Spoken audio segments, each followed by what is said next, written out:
Hey guys, Kodi here with Steel Green Manufacturing. I want to put together a quick video kind of going over getting your machine ready for the season, things to kind of check and things to go over when you get it out of hibernation. Here we have an SG52. So some of the first things you're going to want to check, obviously check your hydraulic oil, make sure it's full, check your engine oil with the dipstick. On the Kawasaki's, you do not want to thread the dipstick in when you're checking it. You just want to push it down in there and pull it back out and check it. On the Vanguard engines, you do want to actually thread it on. So first couple things to check there. Another thing I like to do when you turn your key switch on, check your battery voltage. So it's going to show right here, you should be somewhere in the neighborhood of 12 volts.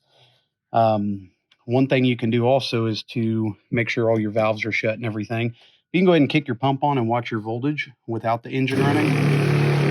So it's going to come down a little bit, but since it didn't drop below 12 or, even down to 10 volts, tells me it's got a good strong battery. So we don't need to worry about anything like that.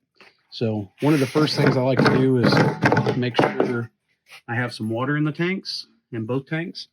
Normally do this one tank at a time. So we'll shut one side off. But same thing as when we're priming the machine. In earlier videos that I've showed you guys, we're going to back this pressure control all the way out, shut the boom valves. We're going to shut the hose reel valve off here. So essentially, this is going to be zero pressure. This machine does have the new pressure control system on it, so we're going to go ahead and put that in prime mode also. So now I'm going to kick that pump on. You're going to feed up agitation in that tank. So what this is going to do is, if that machine has set all winter long, if there's any air in the system or anything like that, it's going to give it a chance to purge any of the air out. So once I've done that, and I'm confident that I have all the air out of the system, now I'm going to shut my prime mode off. Or if you don't have the auto system, you would use this knob to turn your pressure. And I'm going to run my pressure up to, I'll try to set it right about 40 here, right in the neighborhood. And then you just want to make sure it's nice and steady. So it's holding good, steady pressure. So that's good. That tells us that we don't have any air leaks in the system or anything like that. One thing to check, here's your main chemical strainer. You're going to want to make sure that's clean also, same as all your nozzle tips and the screens and the tips. But now that I've kind of ran it and I've ran it up to pressure, I want to check everything for leaks. If for some reason the machine didn't get winterized well, these strainer bowls have a tendency to crack right along that lip right there, especially if your machine has a black one. If they freeze at all, that's one of the common places where you're going to see an issue there. So after checking that out, I try to kind of just go on around the machine, check all over for any leaks under the machine. If you do see any leaks, then obviously try to narrow those down, figure out where they're coming from. Again, now's a great time to go through, grease the machine, check your tire pressure, all that sort of stuff. Okay, since we ran the one side, we're going to go ahead and switch our valves over here. We're going to shut this side off. We'll turn this side on. And then we'll go ahead and kick the pump on. And see how it lost pressure there? That's because it needs to prime. So we'll flip it into prime. It's going to pull any air out of this other tank. So now we got a pretty good stream there. Now we can shut prime mode off. And it should go right up and hold close to 40. Yep, right at 40 psi. So again, we got smooth, steady pressure. So right now that's just circulating the one tank by having those valves on. We're going to go ahead and turn these on as well. So now we should be circulating both tanks. So now the entire system is working. Should be able to tell if we have any leaks or anything. We are going to take it outside and actually spray with the boom to make sure that the nozzles stop when they need to stop. Make sure that we don't have any extra drip going on or anything, and we'll also check the hose reel when we get outside. Okay, the next thing we want to check is our hopper cables. I want to make sure that they move freely, that we don't have any that are seized up. Make sure everything's moving good there. Then we'll come up here on the front of the machine. We'll check down in the hopper. So down in here is that felt washer. And then there's a white plastic bushing underneath it. So just want to make sure that's not worn out, make sure it didn't pop out or anything like that. Now's a good time to check your agitator wire also.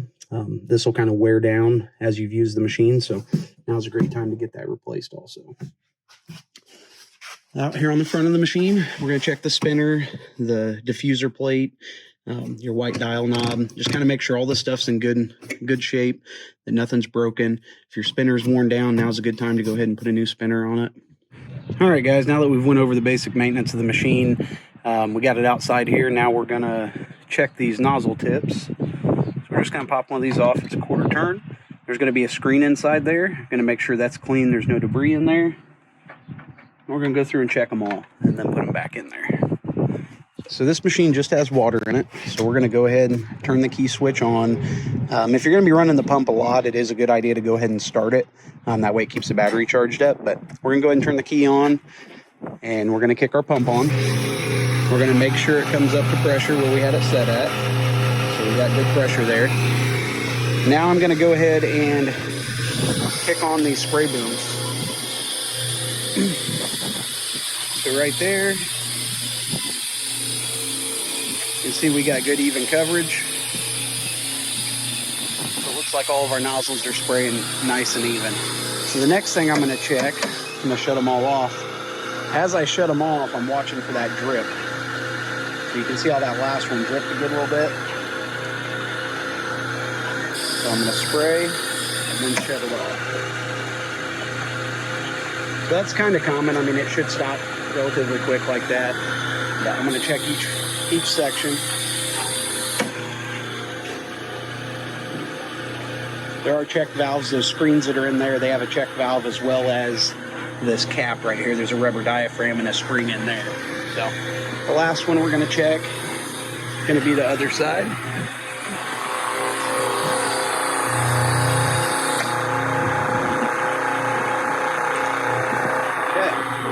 So as we're talking about nozzle drip, you hear a lot of guys say make sure you have this valve off for your hose reel.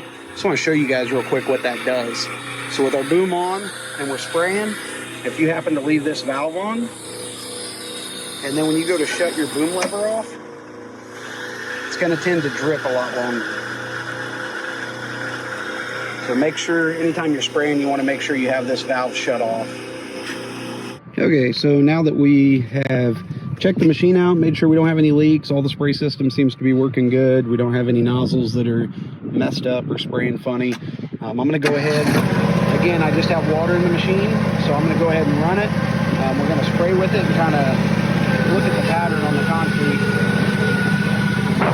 Make sure we have a good even coverage.